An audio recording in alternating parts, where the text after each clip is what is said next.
I never imagined that my own child, the very person I brought into this world, would one day turn her back on me so completely. The thought of being cast aside by my daughter had never even crossed my mind. Yet life has a way of dealing the most painful cards when you least expect them. And the man she chose to marry, the one I once tried to welcome into our family, stripped me of the last pieces of dignity I was clinging to. What hurt most wasn't his cruelty, but her silence, her willingness to let it happen. But what neither of them realized was that life had one final move left for me. They thought I was powerless, discarded, forgotten. They thought I had no voice. They were wrong. The story I'm about to share is not just another tale of family betrayal, it's a reckoning. And when I finally took my turn in this game, the rules changed forever. Before we go any further, let me introduce myself. My name is Margaret. I'm 58 years old. And until recently, I believed in something called unconditional love. For me, family wasn't just important, it was the very foundation of my existence. I lived every day with the belief that the bond between a mother and child could never be broken, no matter the storms life threw our way. When I married my husband, I built my entire world around him and the daughter we brought into this world, Amanda. Every meal I prepared, every holiday I carefully organized, every single dollar I saved, it was always for them. I thought that by giving, by pouring myself into their lives, I was creating a love so strong it could never crack. But when my husband passed away after his long, painful battle with cancer last year, the ground beneath me disappeared. Losing him wasn't just losing a partner. It felt like the air had been sucked out of the room, leaving me hollow. Still, I told myself I wasn't completely alone. I still had Amanda. My daughter was my anchor. She was my reason to keep going after his death. I couldn't bear to stay in the home we had built together from scratch in Cedar Park, just north of Austin. Every room whispered his memory, his voice echoing from the kitchen, the faint smell of his coffee in the mornings, the laughter we once shared over late-night board games. It was unbearable, so I sold the house, believing that moving forward meant leaving the memories behind. Amanda, with her sweet voice and soft promises, told me I could stay with her and her husband Chad for a while. At least that was how she put it. Chad didn't say much. He barely lifted his eyes from his phone when I carried my suitcases inside their apartment. I told myself it was just his personality, that he needed time. I wanted to believe I was welcome.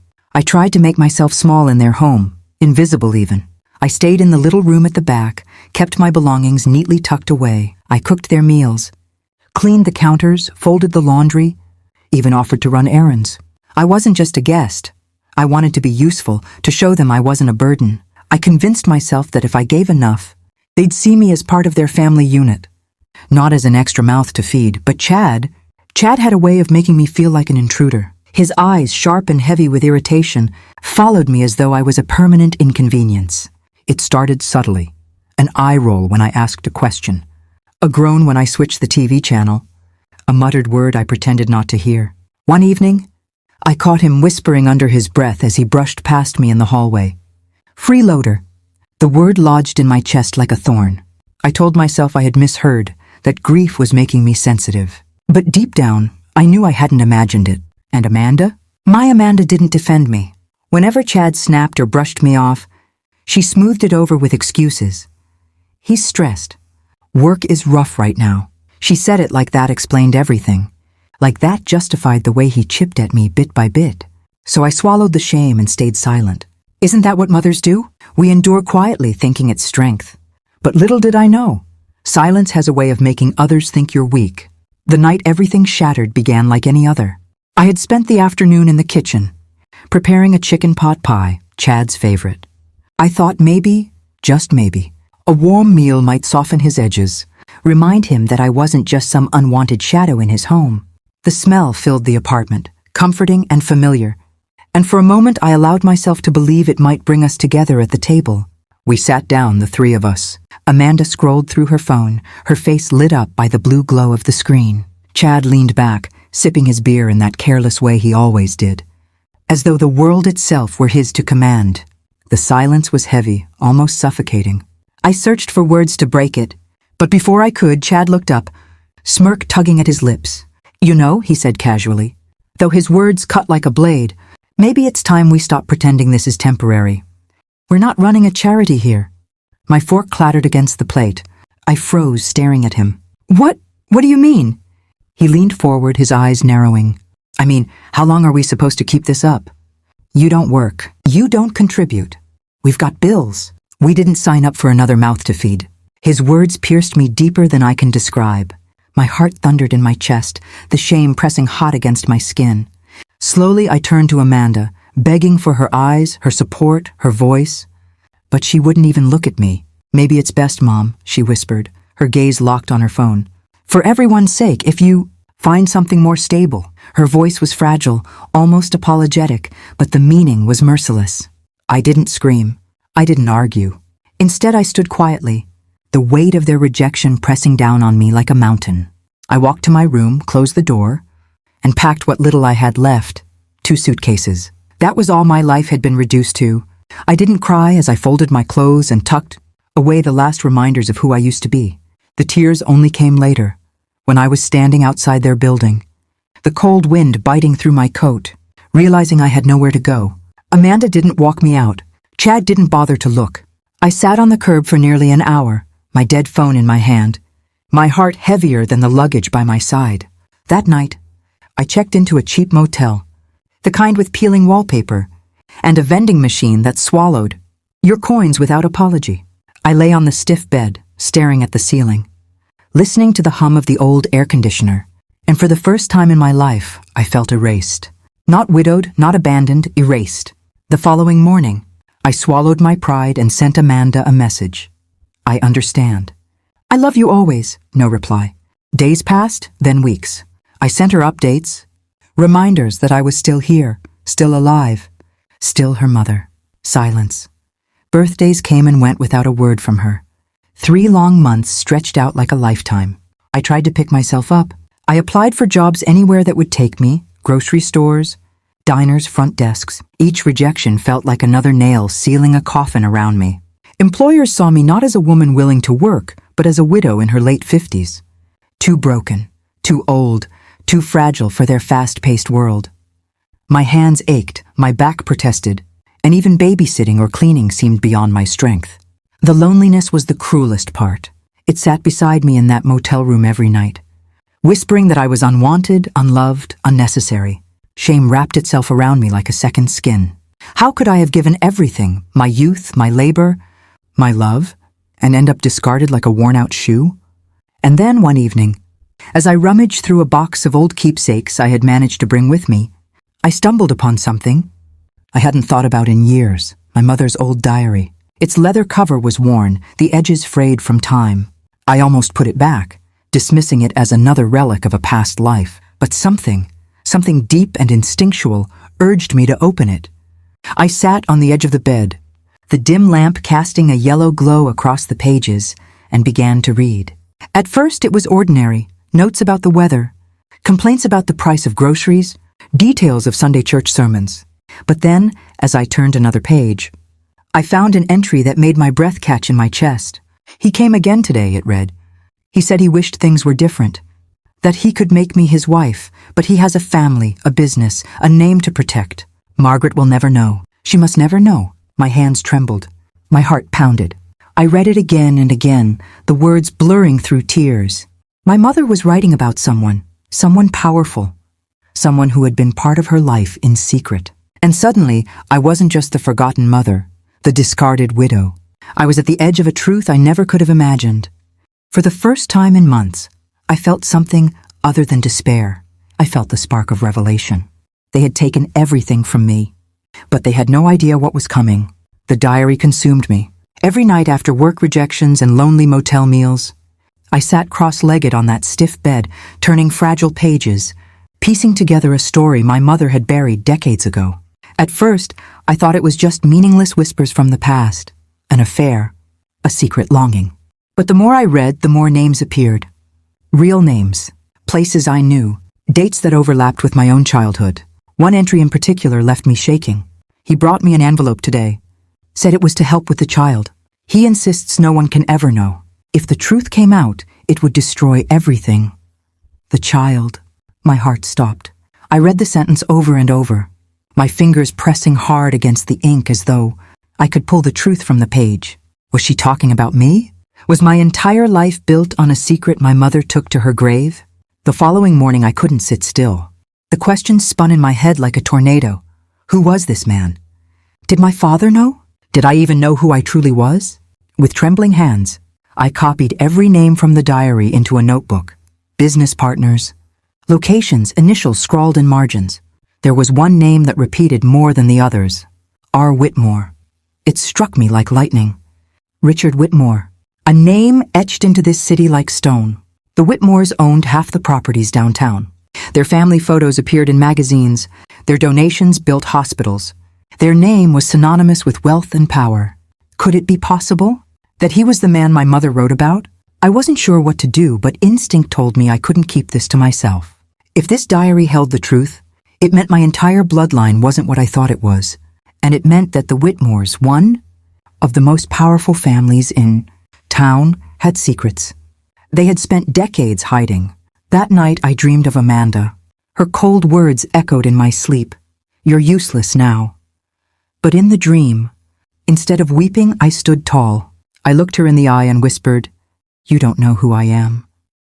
When I woke up, I had made my decision. I went to the library, searching old newspapers, piecing together timelines. And the more I uncovered, the clearer it became. My mother hadn't been lying. There were photos of Richard Whitmore in the very places my mother had written about. Meetings, events, charity galas, always around the same times as her diary entries. Then I found something that made my blood run cold. A picture, grainy and black and white, tucked in the back of a 1965 community bulletin. A church bake sale, ordinary in every way, except for the figures in the background. My mother, young and beautiful, standing near the punch table. And next to her, Richard Whitmore himself, leaning close, his hand almost brushing hers. It was undeniable. I felt anger rising in me like fire. All these years, while I struggled to raise Amanda, while I sacrificed everything, there had been another truth hiding in the shadows. A truth that could change everything. The Whitmores had power, but they also had something else, something they never wanted revealed. And I, the unwanted mother thrown out like garbage, was holding the key. For the first time in months, I felt a strange, dangerous strength running through me. They thought I was broken. They thought I was done. But now I had a weapon, a story powerful enough to bring down an empire. And I wasn't going to keep it hidden. I carried that diary everywhere with me, tucked deep inside my worn handbag like it was sacred scripture. It wasn't just paper and ink anymore. It was proof. Proof that my mother had been tied to one of the wealthiest families in the city. Proof that my life wasn't as small and disposable as Amanda and Chad wanted me to believe. But knowing the truth and using it were two very different things. For weeks I wrestled with myself. Part of me wanted to march straight up to the Whitmores' towering estate, slam the diary on their polished marble floors, and demand answers. Another part of me trembled at the thought, because if they had spent half a century keeping this secret, what would they do to protect it now? The answer came unexpectedly. One evening, as I sat in the motel lobby sipping the bitter, burnt coffee they gave out for free, I overheard two men talking near the vending machine. They wore suits, their voices clipped, polished. But what caught my attention wasn't their tone. It was the name they spoke. "Mr. Whitmore wants everything locked down before the election," one said. "No more surprises. We can't afford scandals." Scandals. The word sent a chill down my spine. I glanced up, pretending to stir my coffee. They didn't notice me. Their voices lowered, but not enough. "If anything from the past resurfaces," the taller man muttered. He said it must be taken care of, quietly. My blood ran cold. They knew. They weren't just afraid of rumors. They were afraid of the truth. The truth that was sitting in my handbag, just inches away. That night, lying awake in the thin motel sheets, I realized something important. The Whitmores weren't untouchable. They were terrified of exposure, of the past coming back to haunt them. And I, broken, forgotten, discarded, was the one person who could set that past free. The thought both thrilled and terrified me. For the first time, I wasn't the one begging. I wasn't the one powerless. I was holding the leash and they didn't even know it. But revenge isn't built on impulse. It requires patience, calculation. So I began to plan. I started by gathering everything I could. I copied every page of my mother's diary in case the original was stolen. I researched the Whitmores, digging into archives, financial records, even gossip columns. Everywhere I looked, I found cracks, little inconsistencies, rumors that had been buried. But I wasn't only looking for leverage against them. I was searching for something else too, my place in the story. If my mother had carried their secret, if Richard Whitmore had truly been part of her life, what did that make me? And then it hit me. All those times Amanda and Chad had called me useless, a burden, worthless. I had believed them because I thought I had nothing. But I wasn't nothing. I was part of a legacy they couldn't even fathom. The next morning I stood before the motel mirror, studying the lines etched across my face, the gray streaks threading through my hair. For the first time in years, I didn't see weakness. I saw survival. I saw someone who had carried pain, shame, and rejection and was still standing. I whispered to my reflection, "You are not done." The Whitmores had spent decades building their empire on lies. My daughter had cast me aside as if I were disposable. My son-in-law had laughed in my face. But all of them were about to learn the same lesson. The mother they had abandoned wasn't just going to fade away. She was going to rise. And when she did, every secret, every betrayal, every cruel word would come crashing back on their heads like a storm they never saw coming. The day I finally stepped onto the Whitmores' estate, I felt no fear. Their mansion rose before me like a fortress, polished white stone, sprawling gardens, and gates meant to keep people like me out. But the truth in my handbag was stronger than any lock. I walked straight to the intercom and pressed the button. My voice was steady. "This is Margaret's daughter. Tell Richard Whitmore I have her diary." There was a long silence, then a buzz and the gate swung open. Inside, the house gleamed with wealth, chandeliers dripping crystals, polished floors reflecting light like mirrors. But all the gold in the world couldn't disguise the tension in the room when Richard Whitmore himself appeared. Age had carved deep lines into his face, but his presence was still commanding, the kind that made people shrink in his shadow. Except I didn't shrink. I reached into my bag and placed the diary on the table between us. His eyes fell on it, and for the first time, I saw fear flicker in a man who had built his life on control. "You kept this," he muttered, his voice gravelly. "My mother did," I said coldly. "And now it's mine." He sank into a chair, his hand trembling as he touched the worn leather cover. For a moment, the mighty Richard Whitmore looked small. "What do you want?" he asked finally. The question lingered in the air. For weeks, I had imagined this moment. Did I want money? Recognition? To ruin him publicly? All of those thoughts had crossed my mind. But as I stood there, I realized it was simpler than that. "I want the truth," I said. "And I want the respect I've been denied my entire life." His jaw tightened, but he nodded slowly. "You are her daughter. I should have done more, long ago. But I couldn't risk it. Not then." I leaned closer. "And now?" He looked at me, and for the first time, I saw guilt swimming in those powerful eyes. "Now I owe you everything." The weeks that followed moved faster than I could have imagined. Suddenly, doors that had always been shut opened wide. The Whitmores, terrified of exposure, offered me what I needed most: security, a home, stability, and more than that, a voice. But the sweetest moment came not from them, but from Amanda. She showed up one afternoon, unannounced, her face pale with disbelief. She had heard the whispers, her mother linked to the Whitmores. Her mother suddenly living in a home larger than anything she and Chad could dream of. "Mom," she stammered, her eyes searching mine. I didn't know you had." I raised a hand, stopping her words.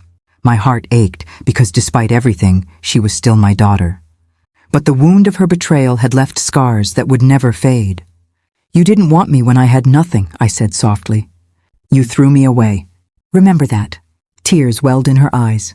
For once she looked like the child I had held in my arms, vulnerable and lost. But this time I didn't bend. I didn't plead.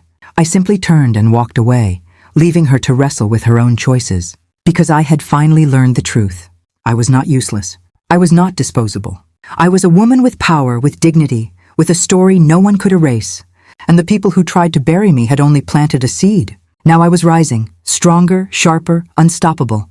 The world had forgotten me once, but they would never forget me again.